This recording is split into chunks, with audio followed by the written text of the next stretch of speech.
After my dad's funeral, while everyone was discussing how to divide his money and stocks, my brother-in-law, married to my sister Lauren, suddenly claimed that Lauren should get everything, including $10 million, because she was the oldest sibling. They were happy about this, but the lawyer told them they couldn't decide that on their own. My name is Adam Smith. I'm 43 years old, work in sales, and have a wife and 3 kids. My dad owned a large part of a company and kept working even though he was old. My sister Lauren, who is older than me, has always been a troublemaker for our parents with her bad behavior. Now in her middle years, she still doesn't have a steady job and lives as she pleases. I never liked her much, so I kept my distance. When Lauren turned 52, she suddenly announced she was getting married to a younger guy named Henry Cavill. Henry is good-looking but lazy and unpleasant. Lauren started asking Dad for money for the wedding and spent it quickly, then asked for more, which upset Dad. She assumed she would inherit everything eventually. Less than a year after her marriage, Dad had a heart attack while playing golf and passed away a few days later. His death hit me hard, and I felt very sad. His friends were shocked, and our phones didn't stop ringing with condolences. Despite my grief, I helped my stunned mom with all the funeral arrangements because, as usual, Lauren was nowhere to be found. After the funeral, Mom and I finally got a chance to rest, but the next day, a lawyer came to talk about Dad's will. Mom and I already knew about it. Mom and I already knew what was in the will, but my sister and her husband barged in without any idea and made a shocking claim. They said all of Dad's stocks and the $10 million inheritance would go to Lauren, the oldest daughter, and that everyone else should back off. Mom and I were speechless at their nerve. My brother-in-law cheered. "We did it, Lauren. Now we're set for life," as he fist-pumped with joy. The lawyer, looking surprised, interrupted. "Hold on a minute."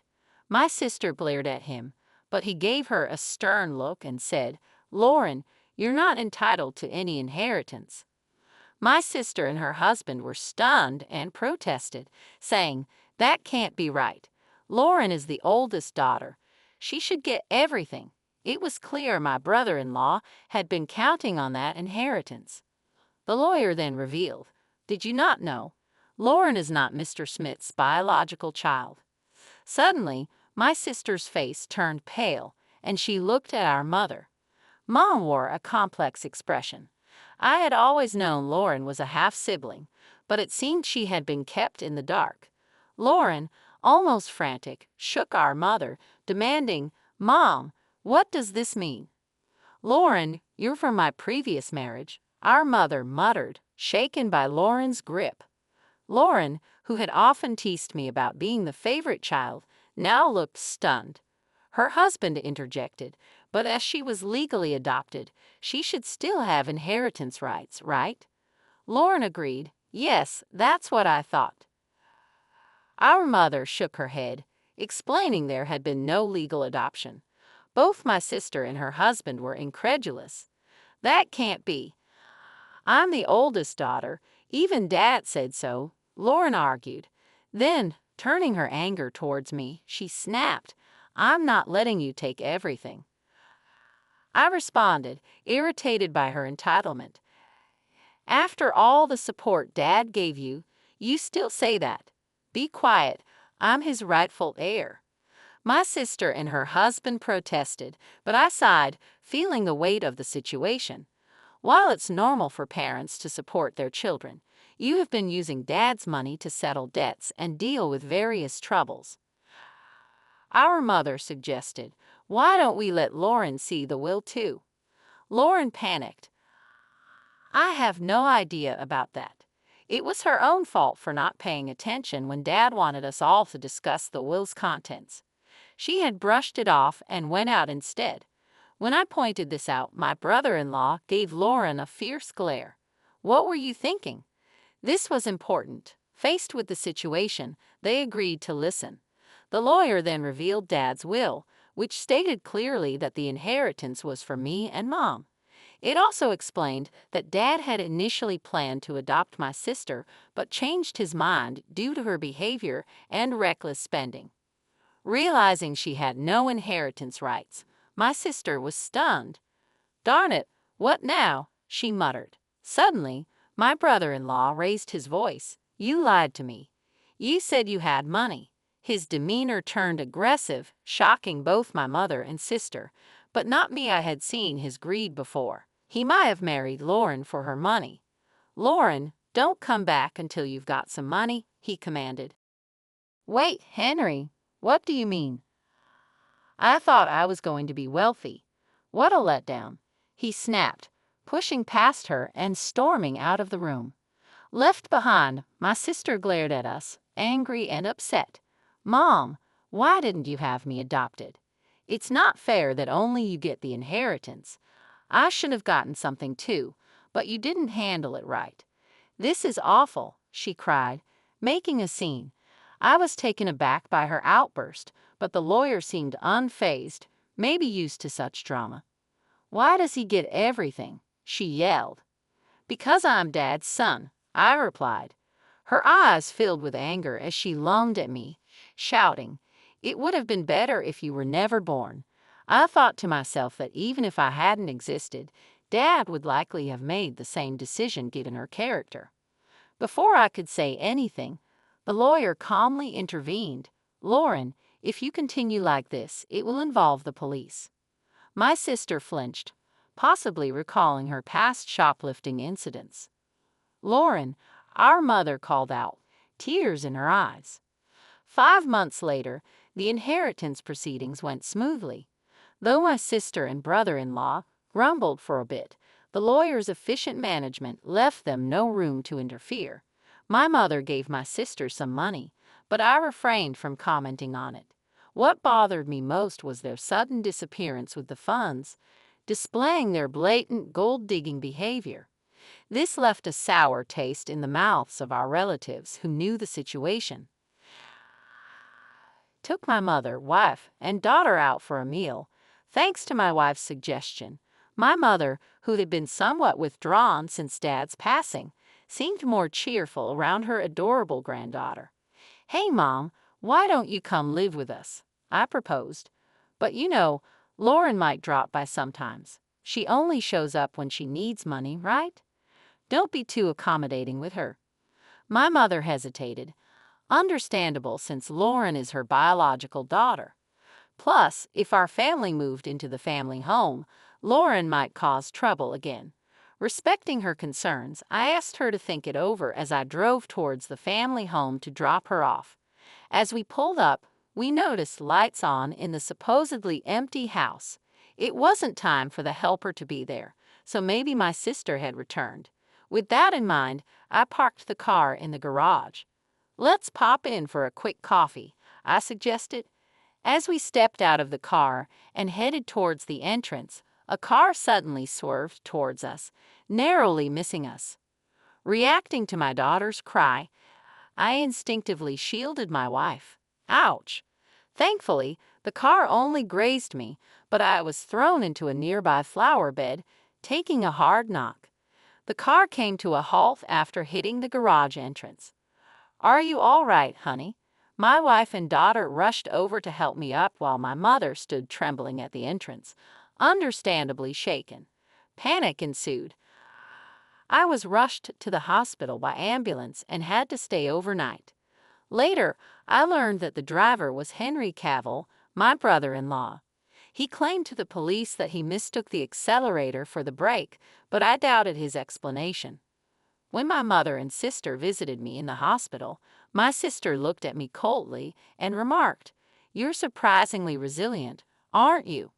I couldn't help but think that if I had been seriously injured, my mother would have inherited everything. "Too bad for you," I said with a smirk. My sister visibly tensed. "You were counting on it, weren't you?" I noticed her discomfort as she looked away. "Well, Mom told me she plans to waive her inheritance for me, so causing such an accident was pointless." My sister seemed taken aback by this revelation. It appeared incomprehensible to her that someone would refuse what they could inherit.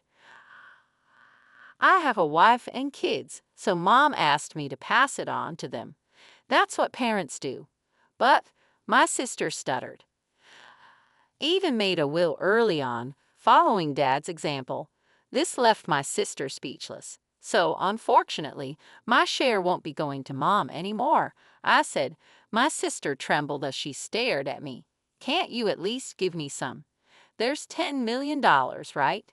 When I firmly refused, my sister's face twisted with anger as she grabbed my collar. Give me half. I'm your sister. I looked at her with pity as she continued to scream, driven by greed. Don't you realize that your greed would disappoint Dad? Her face flushed with anger as she reached for my throat. Lauren, what are you doing? My mother shouted, returning just as nurses arrived to escort my sister out. My mother seemed inclined to defend her, but it was clear my sister had also insulted her. Where did I go wrong in raising her? Mom said, sadness in her voice. Shortly after, my mother fell ill. As her condition worsened, my wife and I helped with transportation and household tasks at the family home. This upset my sister, likely because she encountered my wife during her visits to ask for money or heard about our help from our mother. One day, my sister called me abruptly. From now on, we'll take care of Mom. You two don't need to come, she declared. What's this all about? I tried to reason with her, but she hung up, claiming it was already decided. I confirmed with my wife, who had received the same message and been dismissed. Concerned about my sister's lack of experience in caregiving or household duties, I quickly reached out to my mother. Surprisingly, my brother-in-law had some caregiving experience. At that point, my mother was still quite independent, so it seemed manageable for the time being. I felt a bit relieved. However, within a month, my mother was rushed to the hospital by ambulance due to a medication dosage error. She appeared alarmingly frail when we arrived. The doctor was puzzled. My mother had never made such a mistake before. While my wife stayed with her, I went back to the family home, which was in Desiree. The fridge was empty despite my mother's love for cooking, and it seemed the hired help had been canceled without discussion. I felt ashamed for even considering trusting my sister and was furious. A significant amount of money had been withdrawn from my mother's bank account, even though her bank card and PIN were secured in the safe. Thankfully, the inheritance account was untouched in a safe deposit box, but most of the funds for living expenses were gone. I gathered essential items for my mother's hospital stay, including her bank card, and returned to explain the situation to her. Dear Lauren, I started. My mother seemed unaware of the bank card situation. When I asked about the medication error, she looked somber and confessed that my brother-in-law had prepared it. Mom, maybe it's best not to allow my sister into the house anymore, I suggested. Adam, I promised to take care of you, but the house is in such disarray, and you've lost so much weight. Have you been eating properly? My mother's words weighed heavily on me. Mom, you should come live with us. I'll build a home where we can all be together, I proposed, causing my mother to break down in tears. Despite the doctor's efforts, her health continued to deteriorate. The incident with my sister had likely weakened her heart, and she never recovered. She eventually passed away, almost as if following my father. Upon returning to the family home to make funeral arrangements, I discovered that all the valuables were gone. It appeared my sister and brother-in-law had taken them in their desperate pursuit of money. Standing amidst the empty rooms, I was first shocked and then consumed by a fierce anger. I vowed to hold them accountable for their actions. The day after my mother's funeral, my sister and I were scheduled to meet with the lawyer, presumably to discuss the inheritance. Too bad, Mom's inheritance rightfully belongs to me, her daughter, my sister boldly declared. I couldn't help but chuckle at her statement, as it seemed she was gravely mistaken. Let's see what the will says, I suggested. As the lawyer unveiled the will, my sister's face drained of color. No, This can't be. Lauren is not entitled to inherit anything. That's Dad's final wish. My brother-in-law exploded in anger, sweeping items off the table. This is absurd. Lauren is that old woman's biological child, he argued. You can't deceive us. Give us the inheritance now. Henry, did you try to harm my mom? I confronted him. He shot me an irritated glare. What? I never did such a thing, he retorted. Then why was there a mistake with her medication? I asked. Pressed further, and my brother-in-law scowled in annoyance. Who cares about that, Adam? It's outrageous that we're not getting any inheritance. My sister, losing her composure, interjected, What have you done? I was stunned. It seemed she hadn't come rushing after hearing about our mother's passing, but was counting on the inheritance to cover her expenses. Tell me this isn't true. I'm getting nothing, my sister demanded of the lawyer. The lawyer began explaining the legal distribution of the inheritance. However, after deducting the amount my sister had withdrawn and the items she had sold, there was almost nothing left. She scratched her head in frustration. This outcome was reached after consulting with the lawyer in advance. I said, That can't be. It can't be this little, my sister muttered to herself, clearly dissatisfied. Having relied on our parents without ever experiencing the hardships of work, she seemed out of touch with reality. I couldn't contain my contempt. Mom thought you'd take care of her, but you just took her money and abandoned her. You ungrateful person. I couldn't hold back my anger. Taking care of someone costs money, you know. What are you talking about? My sister shot back.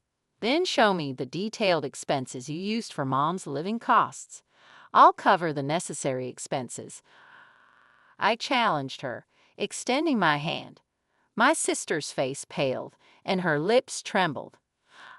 I don't have that. Without receipts, it won't be recognized, the lawyer emphasized, leaving my sister speechless. Facing her, my brother-in-law attempted to sway me with a pleading tone.